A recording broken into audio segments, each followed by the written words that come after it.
The cat's going nuts. I said, I live in America. Good God, I feel good. Rest in peace, James Brown.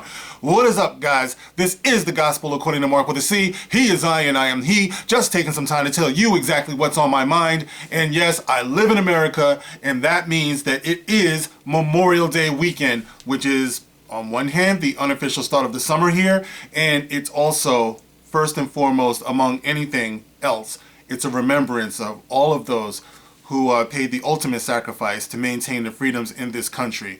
And I couldn't be more grateful, for all of the tens of hundreds of thousands, and sorry to say it's probably millions, of human souls who paid the price so that we might have the freedoms that we have in this country. And among those freedoms is the right of free speech and the right of expression. And sitting here in front of this camera, I never take for granted that somebody had to pay dearly for my right to sit here and speak my mind. So when you're exercising that thumbs up or thumbs down, or when you're exercising your freedom of expression regarding my freedom of expression, just remember all of this is it's a beautiful indication of the society that we live in. And of course, this is extended to all of the other societies throughout the world. Freedom isn't free, and people always pay the price for it. So let us be grateful for that. Now, guys, I want to move on, and I want to talk about, it's funny, it just seems like so trivial, to go from there to talking about Star Wars, right? But it's all under free speech. So what I want to do is I want to talk about this article that I saw last week. And what it is Diznee Lucasfilm, that company of virtue, of never-ending imagination and excitement, has decided that they want to challenge us to imagine a world of Star Wars that doesn't include Jedi and Sith. And I assume that also means it doesn't include the Force, it doesn't include lightsabers. And what I'm going to do is I'm going to leave the article that I'm referring to in the description box so you can read it yourself. But when I saw this, I couldn't help but just take it as an admission that Diznee Lucasfilm hasn't the foggiest fucking clue what they're doing. And this is yet another indication.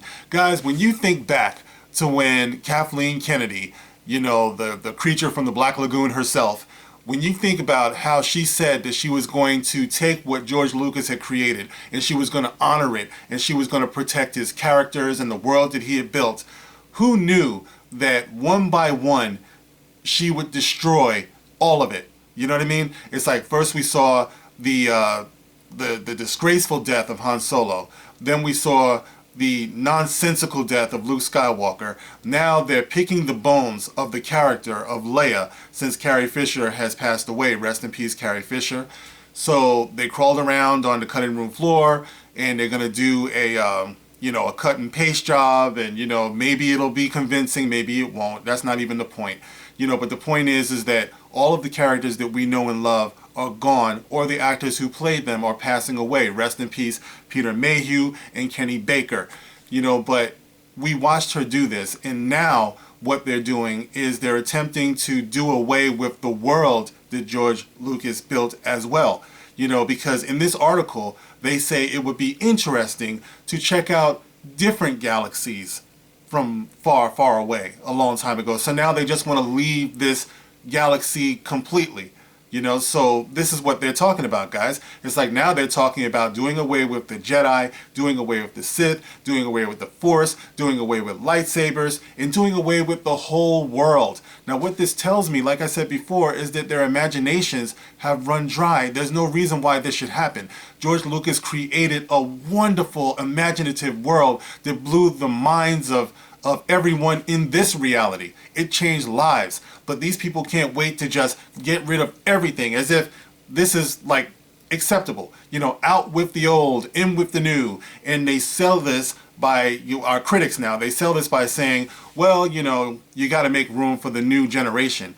Yeah, but the new generation of what? If you completely leave the galaxy, if you completely leave the world, you're not dealing with a new generation. You're dealing with a whole new setup, a whole new reality. It's like you're trashing what came before completely, and starting over again. So conceivably, Star Wars could become unrecognizable to Star Wars fans. Now, for all of the people who have been critical of the fandom menace, I just want to know, how much more do you need to see? How much more do you need to see to understand that these people have attacked what all of us love? I don't care where the divide is. If you love The Last Jedi, if you love The Force Awakens, if you hate the prequels, if you love the prequels, whatever, it's like all of us love Star Wars up until this point.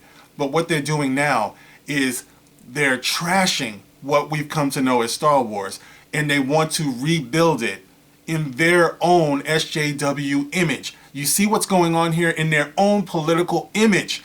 And then they're going to slap the name Star Wars on something that is not Star Wars. Surely George Lucas can see this, and surely we can see this. This is not what we grew up loving. This is not what we've passed on to our children. Who knows what the values will be that come along with this?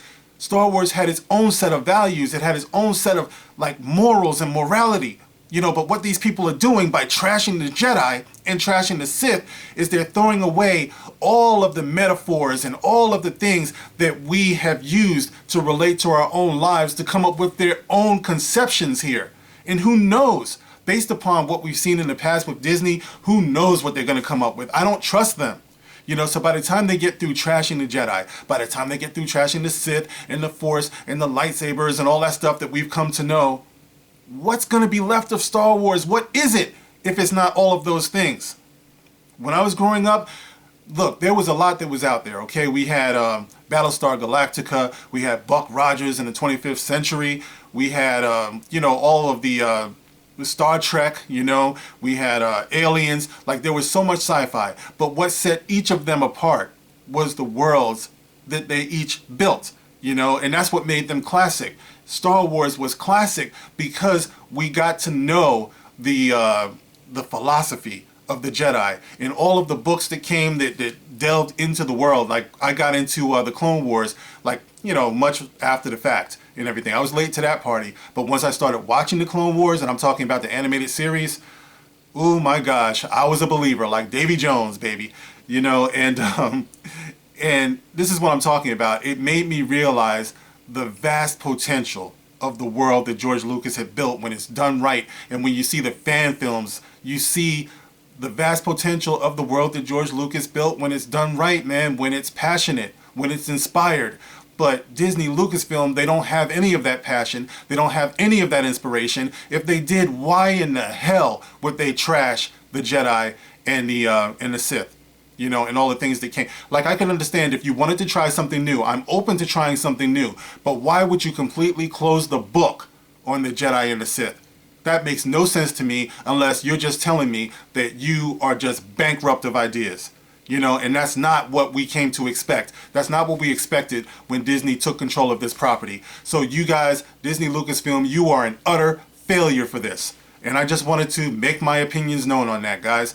Like I said, you can find that article in the description box. You can check it out yourself, and you can tell me what you think it is in the comment section. You can like, you can share, and you can subscribe. And make sure that the notification bell is hit, because I heard that a lot of people are not getting the notifications. My numbers are all over the place. So, yeah, make sure everything's everything, guys. And I will see you on the next one. This is The Gospel According to Mark with a C. Rock on.